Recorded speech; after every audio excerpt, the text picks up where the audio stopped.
So hello everyone, it's a pleasure to have you all here and welcome to our second webinar of this new concept of webinar series for all the young professionals and members of IAHR. So in this webinar, we will have a trending topic regarding seawater nature-based solutions for coastal resilience. But first of all, let me talk a little bit more about this webinar series. So IAHR gave me the opportunity to coordinate this new webinar series dedicated preferentially for all the young professionals. So I am coordinating this webinar series, and my idea is to engage with you, all of you, to have new ideas, new trend ideas, new broad topics, so that we could bring it here to an online webinar and discuss and share ideas so that everyone can know a little bit more some water topics. IAHR has a web page dedicated to this webinar series, but you can also find me on LinkedIn so that you can have a little chat, a 10-minute talk. So feel free to find me on LinkedIn. Perhaps you might know me for Portuguese Young Professionals Network, but don't hesitate to talk with me. And now it's time to move forward and present our speakers.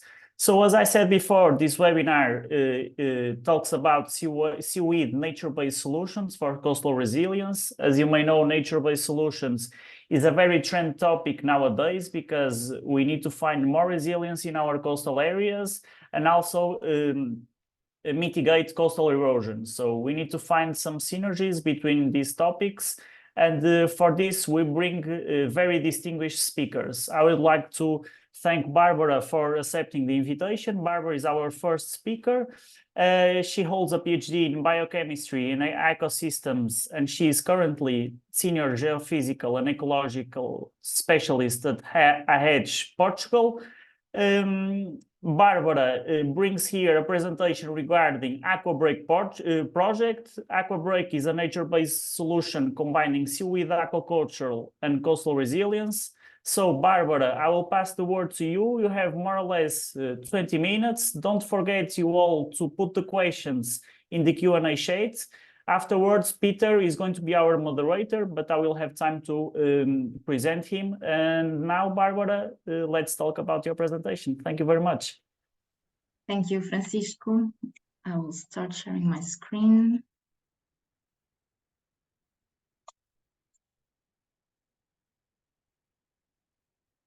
Can you see my screen?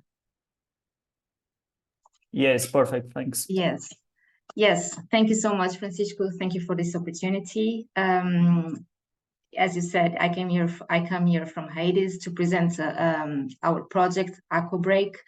At Hades, we are very focused on nature-based solutions, and this one is, as you said, to combine seaweed aquaculture and coastal resilience. For my presentation, I'm going I will start with a general context on natural-based solutions and the general climate context that frames their usefulness. Then I will go with the project. I will try to tell you the overall story of the project so that you can see more or less how we have come from our brainstorming step towards a kind of a final solution. And I will end with the final considerations. Well, this is nothing new for all of you. We are facing times of change. Well, the world has always been in change, but we are now in times of change where we need to face pressures that are exacerbated. I'm going to focus on the coastal environment because this is the main core of our topic. We know that we have to deal with we have a lot of the population that is living in the coast, and we need to deal with sea level rise, more frequency and intensity of storms, and it causes a lot of problems that we are all aware of. I brought here today this graphic here on the left that kind of illustrates the positioning of nature-based solutions in comparison to other possibilities. So here we can see in relation to RCP scenarios, which are the representative concentration pathways for the climate change, the optimistic one and the most negative one. The evolution for the variable, which is beach width. If we keep with the business as usual decisions, we see that we can have a down path. If we don't change anything, things won't change. We will still have the same problems. Conventional engineering does solve the solutions, the problems, the issues that we might have, but it has limitations like everything. Nature-based solutions here on blue also, it has a more constant pathway. Still, it seems to have a more neutral pathway. So the idea might be to combine different types of assessments so that we can come up with more integrative solutions for the issues that we are facing. Nature-based solutions come then as, according to the definition of the IUCN, actions to protect, manage, and restore natural or modified ecosystems, which address societal challenges effectively and adaptively, providing human well-being and biodiversity benefits.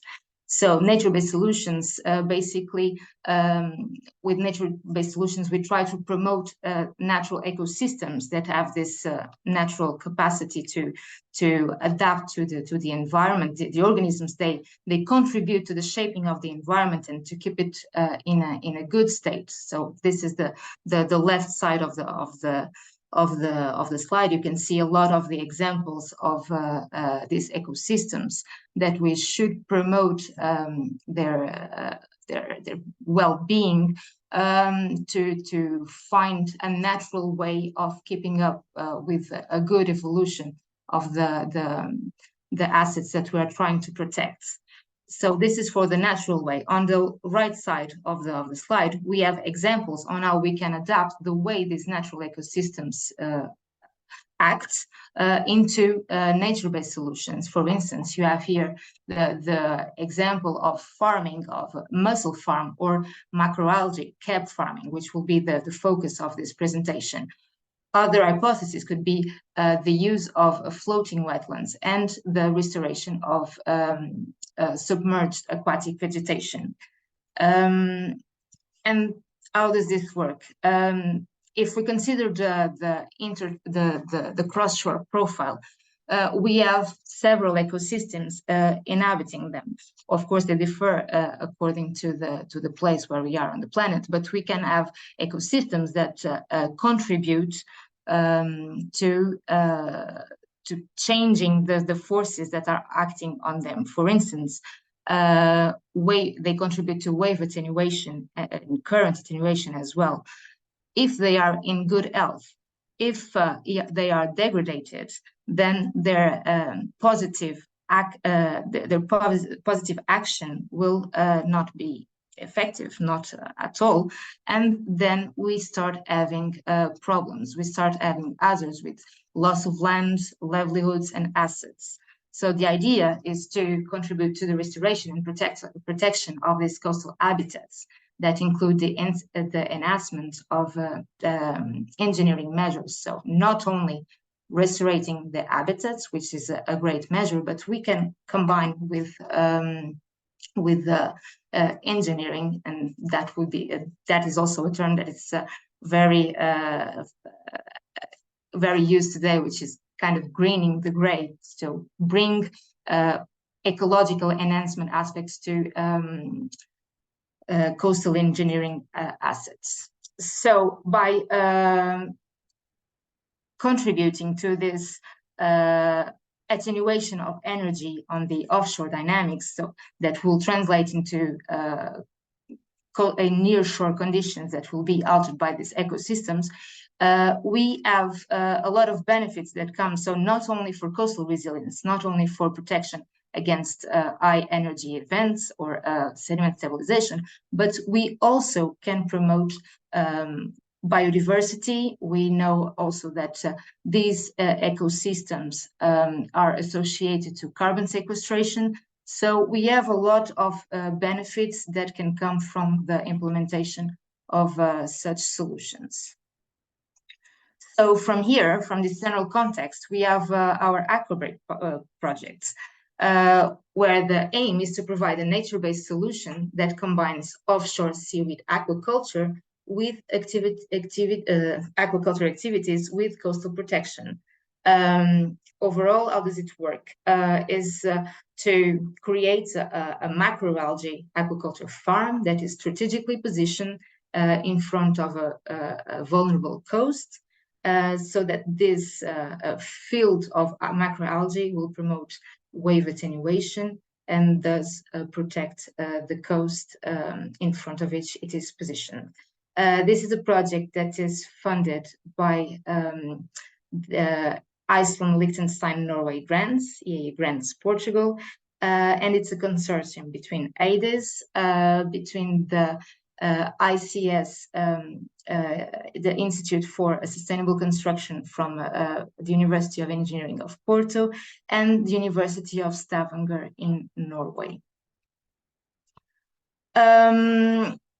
The overall components of the project are here combined in three main cores. So we had an initial step that was related to brainstorming the state-of-the-art of nature-based solutions to try to address the eco-friendly materials, which is also a concern that we must have in this kind of implementation. So it's basically to try to see where we can come up with a solution that it's innovative and that addresses the cause of the problems, but still being kind of an engineering solution. So this was the first step. Then we passed on to the implementation regarding physical modeling, where we focused on wave attenuation potential by seaweeds. So we really want to make, even if it's a structure that we are creating, we want it to be as much as possible focused on the capacity of the living organisms, in this case the macroalgae, to be the main attenuator of the wave energy of the incident forces. And then we went on with numerical modeling, also centered on the wave attenuation potential of the seaweeds, but also to come up with a structural design that would be the best suited for the solution that we were looking for. And for that, we also had to address the wave loads by numerical modeling.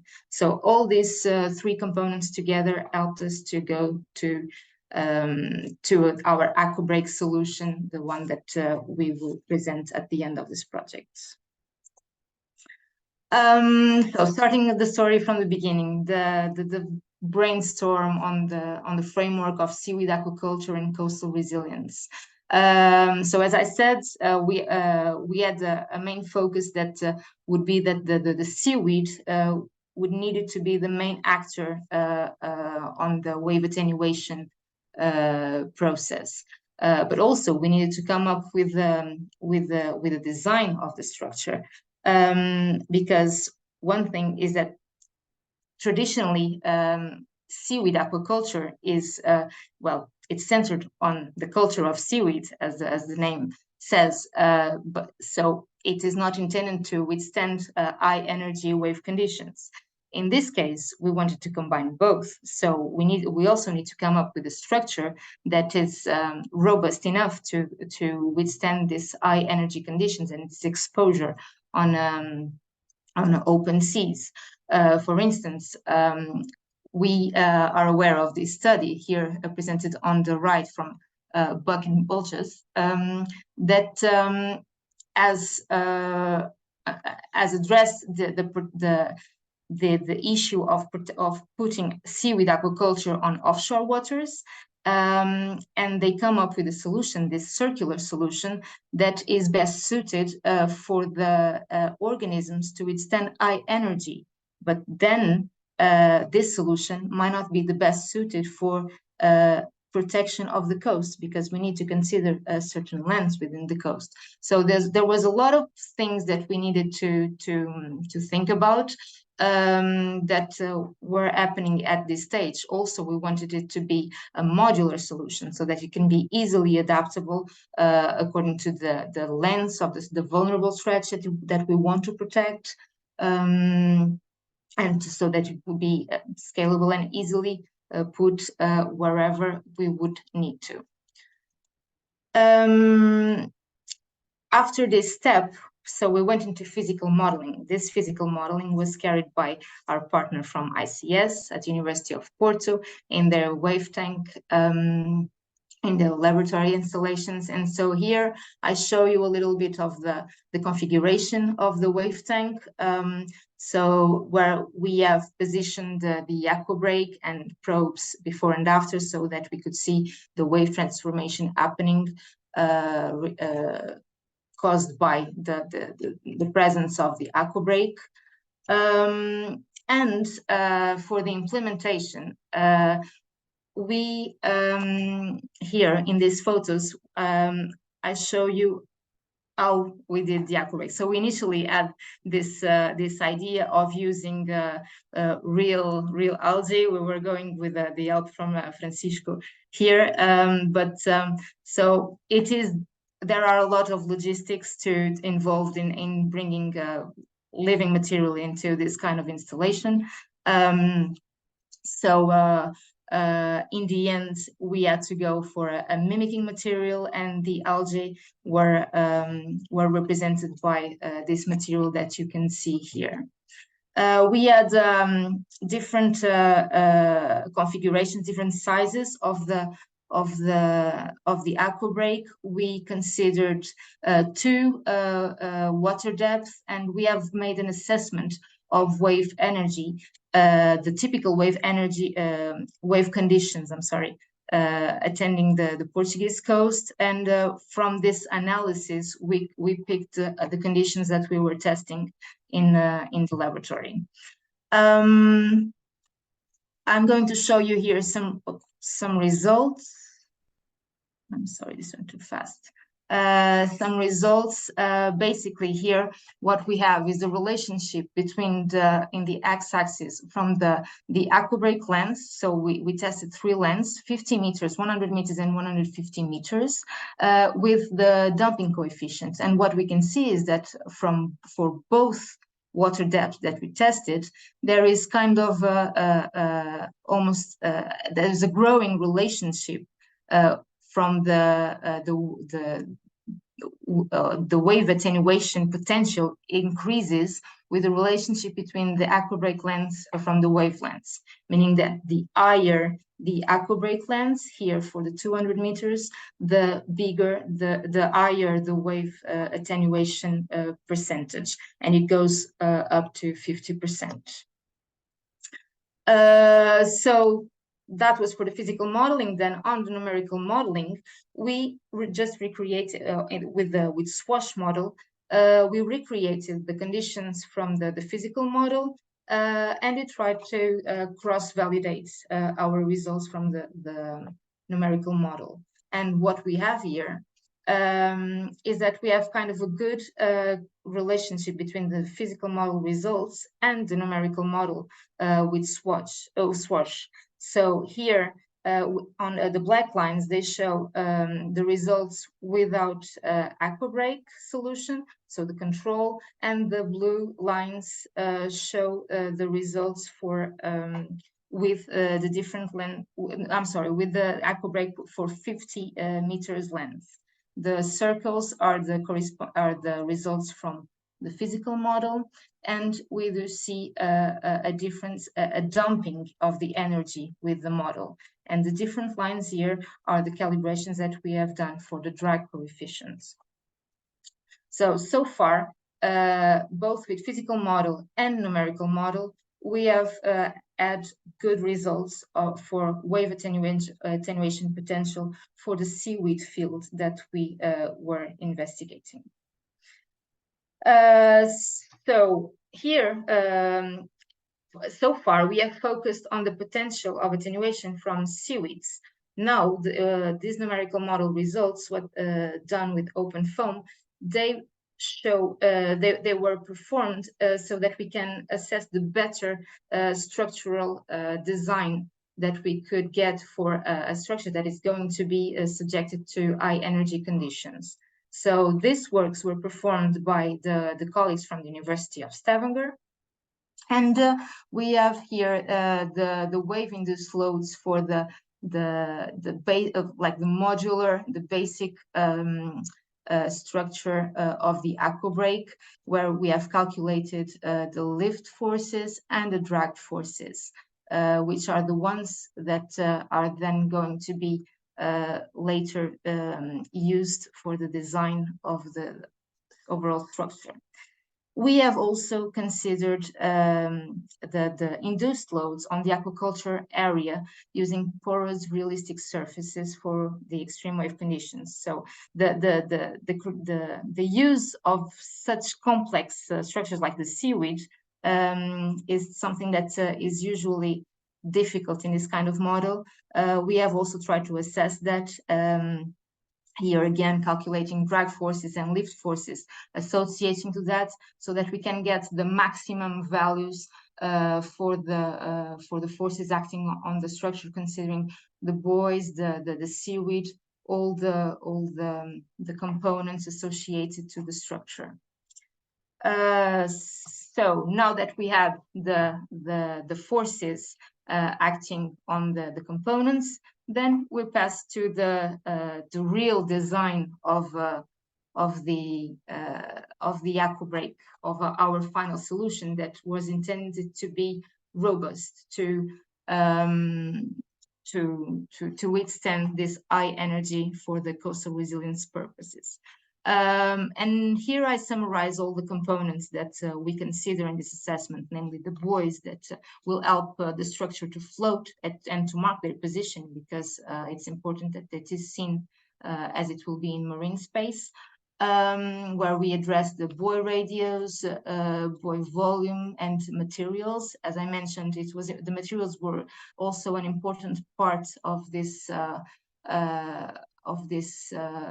assessment, because we want to make our impact as minimal or as positive as possible in the environment. So the consideration of environmentally friendly materials is important. So it also includes buoys to field lines, which are the connections between the buoys and the algae field, structural lines to bear the loads of the structure, the mooring lines that will be attaching the surface structure to the bottom, the culture lines where the seaweed will be let's say attached, and sinkers. Sinkers are components that we have thought to include as to keep the culture surface under the surface, so at a depth that we would be able to control. And this is important for the fluctuations in sea level rise. So overall, this is all the things that were considered for the design of the AQUABREAK structure.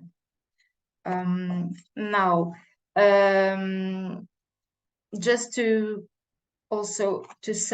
summarize,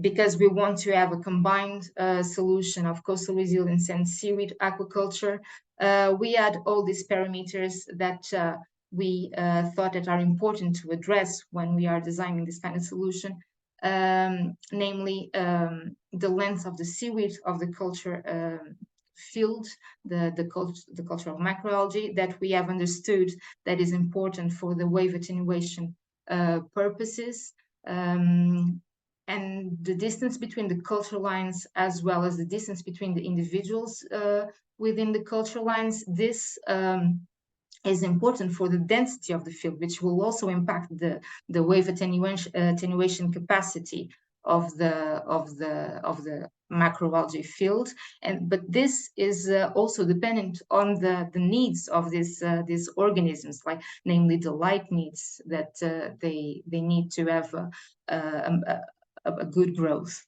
The seaweed lens is also important, and all these aspects are important for the wave attenuation potential.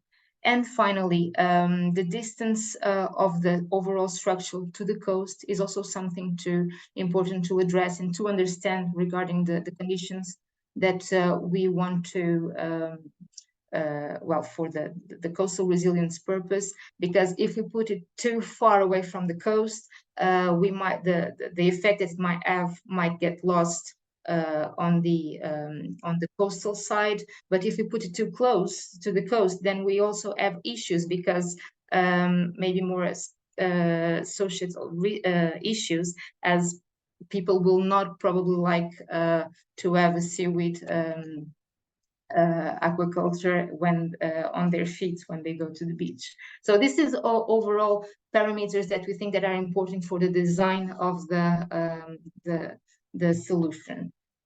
And to end, well, as final considerations, I thought that these were the three main points that I would like to bring to the end.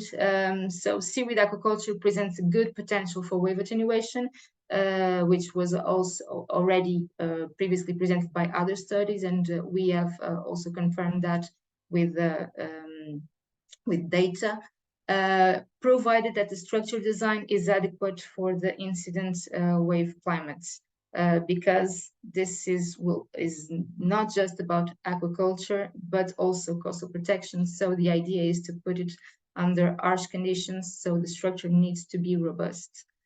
Compatibility considerations need to be better addressed regarding the biological and operation perspectives, because as I just said in the first point, this is a combined solution, and we have addressed it from the physical environment point of view, the change that it induces to the physical environment.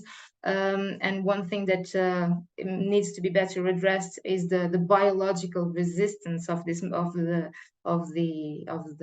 algae to this kind of conditions.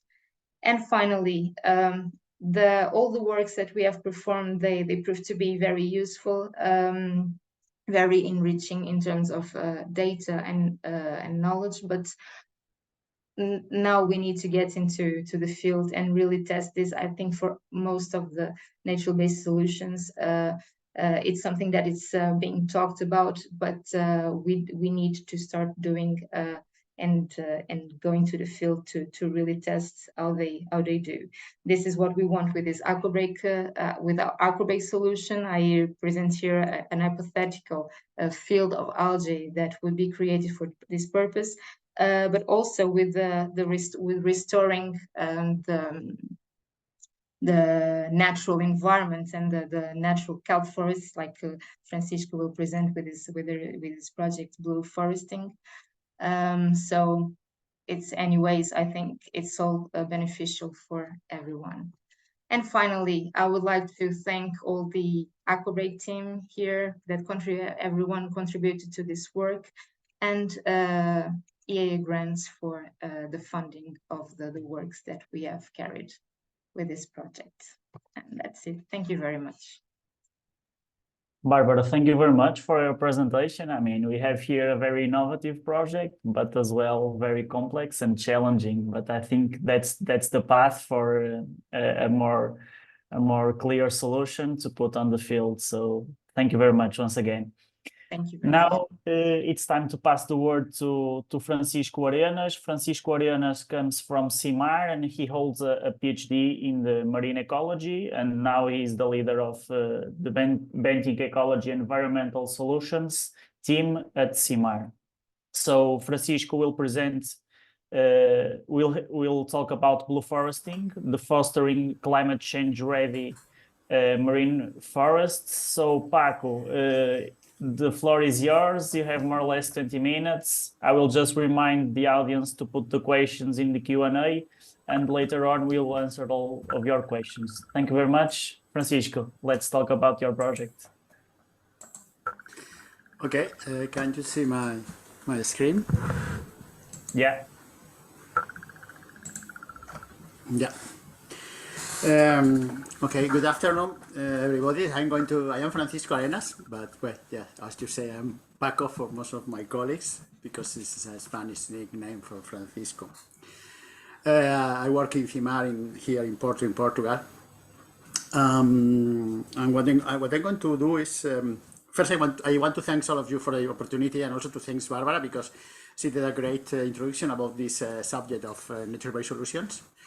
So I will focus straightforward to the more or less the subject of the project, which is less engineered, more natural way of using nature-based solutions, which is protecting, fostering, let's say, healthy natural marine forests. No?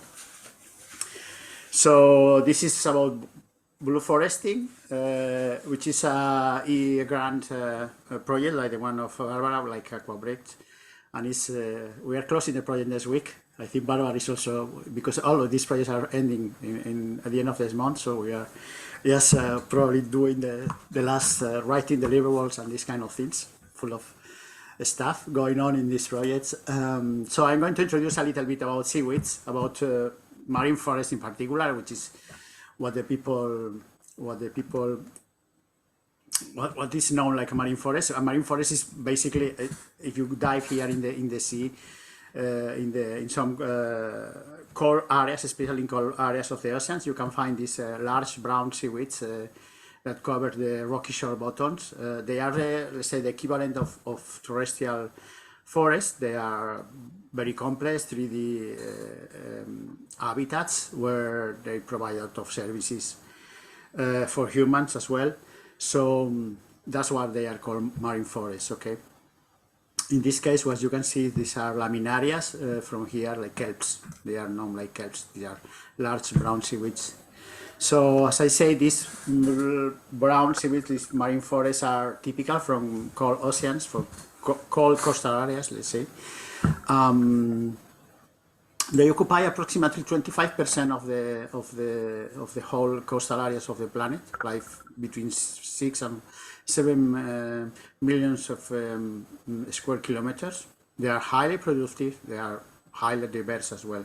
In terms of productivity, they are as productive as, for example, the rainforest, no, the Amazonia, and the size, more or less, the overall size is also the same, similar, or say, to the Amazonia. So we are speaking about a big surface, although it's just spread it all around these coastal areas. Okay, and in terms of money, they provide to human beings. They provide services with a value of around $500 billion per year. We divide by the surface, it will be like $70,000 per hectare and year. Okay, so they have I mean, they are important in terms of money as well. But what kind of services? As I say, they provide structural. They are very complex habitats. They create nursery habitats for a lot of fisheries, for a lot of fish, a lot of seafood, and obviously to another seaweeds. As Barbara was saying, they are important for coastal protection. They offer blue growth opportunities. Basically, there is a lot of research now on biotechnology regarding extraction of compounds from seaweeds to be used in different applications. So there is a lot of interest in working with seaweeds. They are divers probably know well. They are very good for diving, so they're important in the tourism industry. Cultural heritage, for example, in North Portugal there is a traditional way to fertilize orchards, to fertilize fields with these seaweeds that are collected stranded in the beach, and this is a very traditional way of using seaweeds. They are climate refuge for climate change sensitive species because they buffer the streams of this climate change. No, for example, heat waves and these kind of things. Because of their value, they grow so fast. They are very important in the blue carbon assessment. Despite they have not been traditionally included in this assessment of blue carbon, like mangroves or seagrasses. However, because they are so productive, they are starting to be also considered like a source of blue carbon. So what's about the Portuguese seaweeds? In Portugal, we have a very special situation because this most of this kelp forests are here. We work in BlueForesting with with two kinds of marine forests, with intertidal species and also subtidal species, which are the large kelps that we know. These populations in the south of Portugal, they are the southernmost of Europe. And the southernmost of the East Atlantic in many of the cases, because these species are, as I say at the beginning, they are restricted to very cold waters.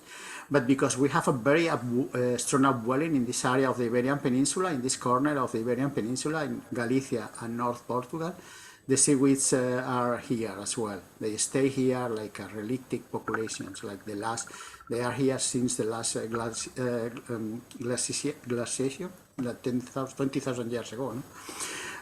So they are, let's say, isolated from the rest of the population. They are genetically very interesting and they are unique. And it's because of this upwelling. Upwelling is a cold water from the bottom that reach the surface, and it's very cold water and it's very rich in nutrients, and it keeps these seaweeds and also a lot of fisheries like sardines fisheries alive and very healthy in this corner of the peninsula, the Iberian Peninsula. Okay, so I'm going to speak about this BlueForesting project to give you an overview of the project and the type of work we are doing, or we have been doing, and we will keep doing in the next years for sure. Because what we try to do is to provide science-based information that helps to foster this sustainable and healthy marine forests in this area in the face of this climate change. No? So we focus in two nature-based solutions, basic ones, very ecological, which is just protection, in terms of protection of the marine forest, for example, in marine protected areas, and also in restoration of habitats, which is a more active protection, let's say, active solution. No? So in the project, this is the more or less the loop of the project. The idea is to close this link between science and policy by using first mapping, because we don't know how much, we didn't know how much marine forest we have here, how extensive was this marine forest. We have to understand how it works, how vulnerable it is to climate change, and then we have to implement, let's say, actions in order to be able to protect and keep it healthy. No? So the first thing we did is we sampled this coast, this stretch of coast in the north of Portugal, which is like 900 kilometers of coast. We found, let's say, the surface of this extension of the marine forest, which is approximately almost 6 hectares or 6,000 hectares of two species, Laminara hyperborea and Saccharissa polychides. This is the surface of the forest in North Portugal. For the south, there are not, unless for some of these species, they are not forests. So this area is, let's say, the most important in Portugal. We have been looking into the trends, and we recorded a decline in this marine forest, which on overall is like 60% of the marine forest extension has disappeared in the last decade. So we are losing very fast the marine forest. So it's very important to do something very fast. We think that this marine forest is disappearing basically because of the effect of climate change. So because the upwelling is getting weaker, and there are also another very interesting and associated cause of this decline, and is the presence of these herbivorous fish, which are not they were not very abundant, but because they are subtropical species, they are moving northward. They are becoming more abundant, more and more abundant, and they can eat a forest in a few minutes because when they go together, there are thousands together. This is a salema, which is a commercial fish here in Portugal. It's very cheap, but it's fish for you can see it in the supermarket. So this is what is called a climate change multiplier. So it's not direct climate change, but it's, let's say, indirect effect of climate change. The presence of this subtropical fish that loves, as you can see in the pictures, they love to eat the kelps. So what we are trying to do is, after mapping, we are trying to understand the value of these fisheries. We have been doing incubations. Here you can see how we deploy chambers underwater, and then we do measurements of oxygen production, and we can estimate oxygen and carbon sequestration, or oxygen production and carbon sequestration, primary productivity. We are also looking into the artisanal fisheries associated to link to this marine forest. So we can, for example, estimate it that the biomass stock of this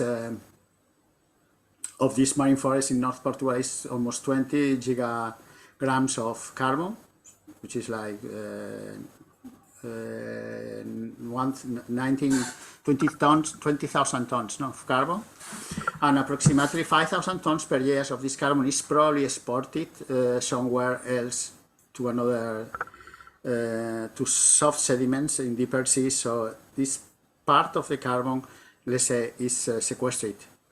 So it's carbon that is not longer available for so it's sequestered for centuries, and let's say it's part of the mitigation effect of this marine forest. Okay. And in terms of fisheries, we estimated that regionally the amount of fish caught and associated to this marine forest in the north of Portugal, probably it reached an economical value of 4 million euros per year, which is, I mean, this is very artisanal fishery, very local, so it's a decent amount of money for these small and very local fisheries. Okay. Another thing we are doing is trying to understand how these marine forests are exposed to climate change, and what is the sensitivity and capacity of adaptation of these seaweeds to climate change. So we are doing a lot of experiments. We know now that because we have a modeler working on the hydrographic models, so we know that the upwelling is going to be weaker in some parts in the near future, so we can more or less identify which are the refuges, the future refuges for climate change. Okay, we are also know which populations are more adapted to climate change. We are testing differences with this kind of chambers. We do experiments on the resistance, on the resilience of these kelps to warming. And we are also doing, as I say, we are also doing active restoration. So we are cultivating the seaweeds. We have developed several protocols and techniques. Life cycles of the seaweed are complex. They have a macroscopic sporophyte and also a microscopic gametophyte here. So it's quite difficult, it's quite tricky to cultivate these seaweeds, and you can see here in our labs how we cultivate them in ropes, and we are also doing direct implementation of these cultivations we are deploying in the field this kind of solutions, no? So we can try to create new forests, basically, both intertidal and subtidal. And you can see, for example, here this is green gravel, where you see is stones, and you can drop the stones in the sea, and then when the plant grows, it will attach to the substrate. This is probably the cheapest way to do it. You don't need divers. It has a cost approximately of 7-8 euros per square meter of marine forest, and this is the thing we are testing because the hydrodynamic is so strong here that it's a bit tricky. So we have to select properly the size and the weight of the stone not to be successful.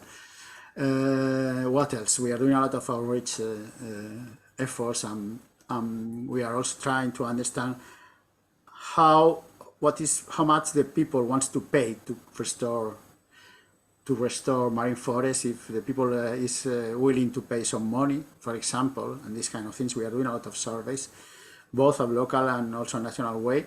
We have a lot of outreach with the kids. I want to show you a marine forest working. This is what we do usually with a drop cam or diving. This is how it looks like when you're in the water. Water is very cold here, so even in summer it's 16 or something like that degrees. Yeah, and this is all from me, sorry. And this is the institution that were involved in BlueForesting. And that's all from me. Many thanks. Yeah, that's it. Thank you. Yeah. Thank you very much for the presentation. Another overview of these seaweeds. And now it's time to present our moderator, Peter. He's a member of the working group of nature-based solutions of IAHR. So Peter, you have some minutes to present the working group, which is very nice to bring it here, and then start with the moderation. We still have 2 questions.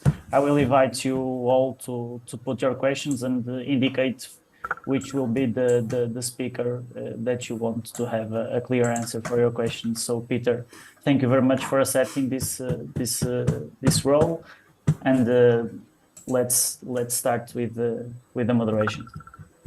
Yeah, thank you, Francisco. And I'm very happy to participate here because, of course, your webinar is in the core of what is our group on nature-based solutions at IAHR.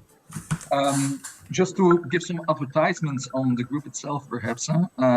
So we are a working group, which means we are some voluntary members who align well together. We do not only focus on coastal areas. We have, in fact, 4 regions that we focus on, the coastal areas, and we include also the estuaries in there. Then we have the large systems. We also have the smaller systems of rivers and the catchments. And then next to that, we also focus on urban areas where also nature-based solutions as a very wide title is being used for climate change purposes as well. I was very happy with both speakers here, Barbara and, well, I will say Paco, thank you. It's good to have something like an engineer and an ecologist together because the interdisciplinarity is at the core of what is nature-based solutions. In our working group, we also focus on other aspects like stakeholder engagement. And I also saw that in your presentations, there are some tricks in order to get to those stakeholders. So thank you very much for that as well. We will organize some special sessions at the World Congress at Singapore in June in 2025. And you may expect also a special session of the Working Group on Nature-Based Solutions in the HydroLink journal of IAHR. We are still having some contributions. So if anyone here of the speakers would like to contribute with an article, please feel free to reach out to me or to our chair, who is Alice Penning, so you can find me. That's enough, I think, for the advertisement. Oh, just one thing, we are a very active group. At the last World Congress, we did a tour, and we didn't do it on bus or coach, but we had a rafting tour on the river, the Danube River, in order to check some restoration projects. So we like to take things very actively. Good. Then for the questions, perhaps let's dive into this stakeholder engagement, and then I'm reaching out first to Barbara. Well, you are using those micro algae farms as coastal protection strategies, which is good, but also it's for aquaculture purposes.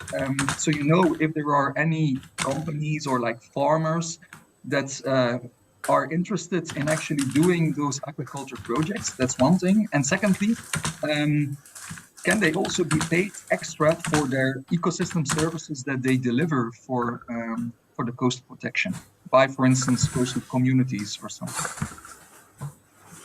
Yes, thank you, Peter. So regarding the exploitation part of the solution, yes, this is something that is envisaged. Of course, we need to keep in mind that so these organisms, they have natural cycles, and we want them to we want that the natural cycles match with the coastal purposes choose, and then we want them to match with the exploitation of the business. What do I mean by all this? We want to have biomass there when we have more storms, so we want to protect it in winter. I guess that the individual the macroalgae cycles, they do allow for that, but this is something that we need to also match with the exploitation purposes of the macroalgae. So it is something that hasn't been completely addressed within this project, but we do have in mind that we still wanted to have this, let's say, also commercial purpose that will contribute to the livelihoods of the local communities and stakeholders. We need to consider that. So a continuous exploitation would need to be adapted to the needs of the coastal resilience purposes, if you know what I mean. So it's a tricky thing to combine, but well, it's something that still needs to be discussed with companies that actually do that for a living, and we haven't gotten to that stage yet. This was for the first one. The second one, can you please repeat it? Well, would it be possible that, for instance, coastal communities pay some money to the farmers for the ecosystem services that they deliver?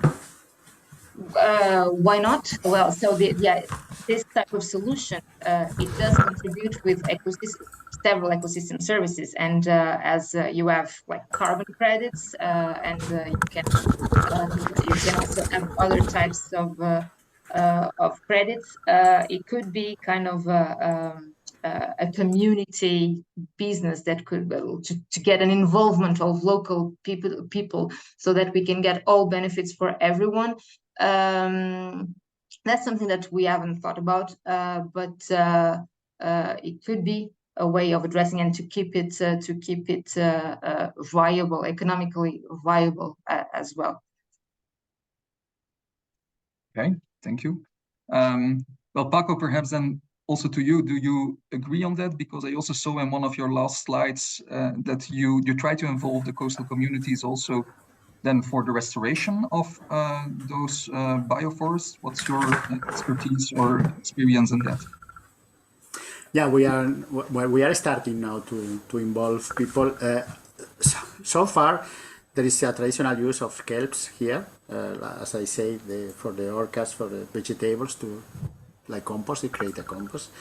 But general public feeling about seaweeds is that they are a nasty thing that rottens in the beach in summer. So the first thing we are trying is to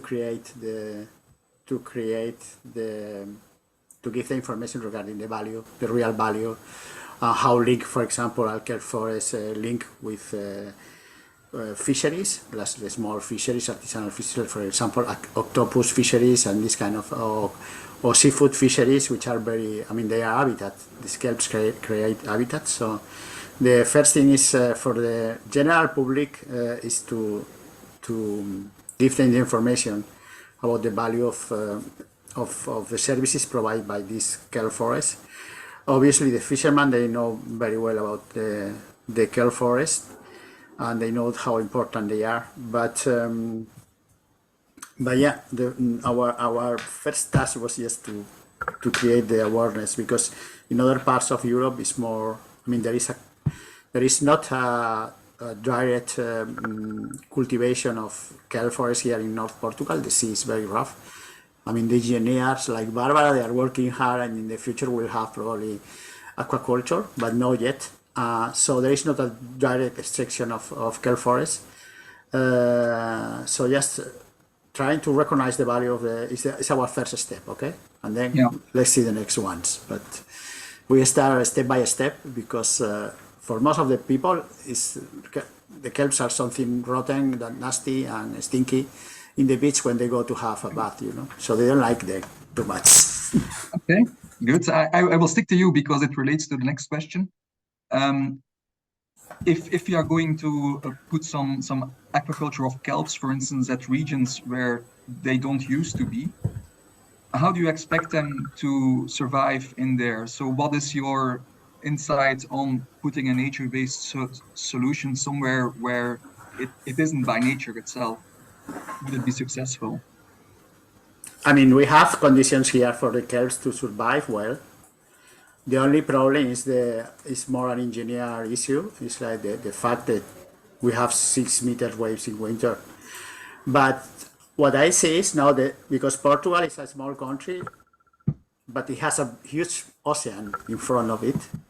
It's very rough, but it's massive. I mean, there is no, I don't know Spanish, I don't know Portuguese, but I think it's the biggest ocean of Europe because of the Azores and Madeira Islands. So they have the biggest, let's say, ocean. So they have a lot of opportunities there. And now we have this, for example, offshore farms, wind farms, and these kind of things happening. So I'm sure that there will be in the next decades, in the next years, probably in the next few years, we'll have a lot of movement there. So we'll have the opportunity to integrate seaweed aquaculture with the farms and then with the wind farms, and then we'll have all these things happening, these solutions all together. That will be good for things. So yeah, it's something that is going to happen for sure. The engineers, you are very smart, so you can do many things. Okay, so over to the engineers again. Barbara, a question for you. First, a very small question: which kind of species did you use? And secondly, if you try to use those species in a lab environment, do you have any advice on how to actually do this in a good way? So I guess regarding to the first question, it gets a bit related with Paco's answer just now. So yes, one consideration that we need to have is to always give priority to local species as much as possible, because we don't want to be introducing anything that shouldn't be there on a negative way. So, for instance, here regarding the Portuguese coast, it would be, please, if I don't say this correctly, is Hyperborea, Laminaria Hyperborea, and Ocroleuca. Yeah.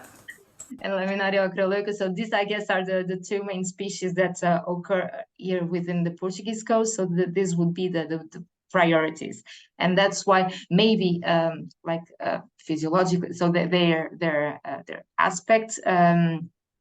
Maybe it's not the most the one that we would ideally prefer for wave attenuation purposes, because they do have kind of some fragile parts, but they are the most they are the native species here, so we have to deal with that as much as possible and give priority for that. Then